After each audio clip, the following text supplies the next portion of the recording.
Hi mga kapuso! Ako po si Jillian Ward at sasagutin ko ang mga questions niyo from Reddit.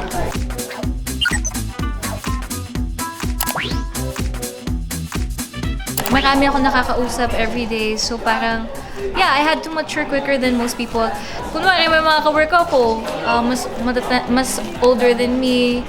So, ayun, parang kailangan medyo maintindihan ko sila agad, kahit nung 5 years old pa lang ako. Alam ko na marami talagang expectations din sa akin while growing up. Pero siya ngayon, pinaka iniisip ko is, ayun nga, paano pa ako magpo-progress in my own way.